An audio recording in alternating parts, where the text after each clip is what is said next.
Assalamualaikum warahmatullahi wabarakatuh. Perkenalkan, nama saya Windy. Saya dari kelas 5G Pendidikan Bahasa Inggris Universitas Singapura Bangsa Karawang.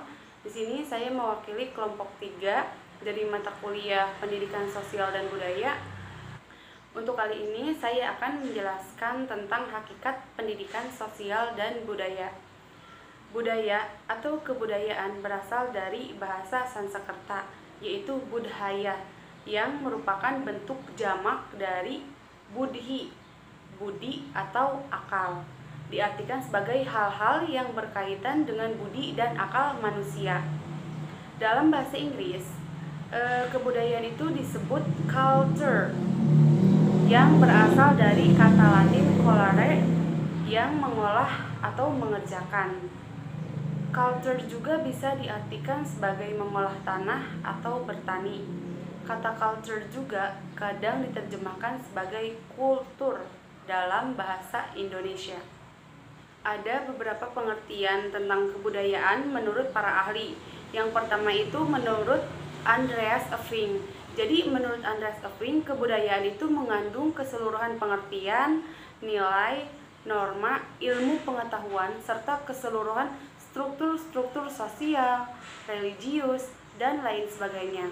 Tambahan lagi, segala pernyataan intelektual dan artistik yang menjadi ciri khas suatu masyarakat.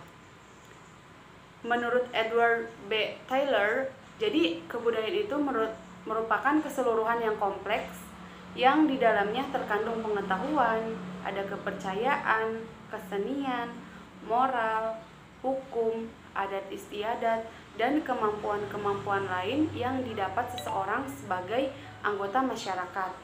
Nah, perubahan sosial budaya itu dapat terjadi bila sebuah kebudayaan itu melakukan kontak dengan kebudayaan asing.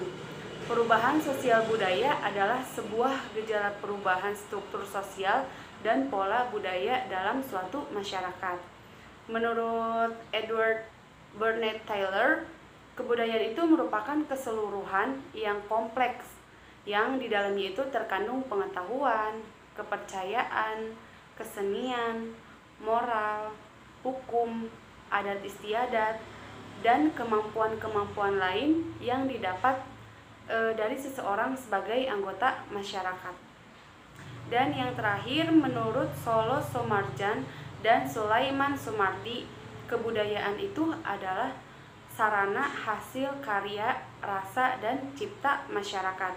Jadi dapat disimpulkan dari beberapa para ahli bahwa kebudayaan itu adalah sesuatu yang akan mempengaruhi tingkat pengetahuan dan meliputi sistem ide atau gagasan yang terdapat dalam pikiran manusia.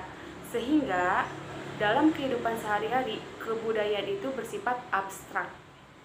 Dalam sosial dan budaya terdapat 4 unsur pokok menurut Bronislaw Malinowski. Ia mengatakan yang pertama, sistem norma sosial yang memungkinkan kerjasama antara para anggota masyarakat untuk menyesuaikan diri dengan alam sekelilingnya. Lalu yang kedua, organisasi ekonomi. Yang ketiga, alat-alat dan lembaga-lembaga atau petugas-petugas untuk pendidikan. Misalnya itu keluarga. Nah, keluarga itu adalah lembaga pendidikan utama. Dan yang terakhir itu ada organisasi kekuatan. Yang dimaksud dengan organisasi kekuatan itu misalnya seperti politik. Menurut J.J. Honigman, wujud kebudayaan itu dibedakan menjadi 3. Ada gagasan, aktivitas, dan artefak. Yang pertama itu ada gagasan atau wujud ideal.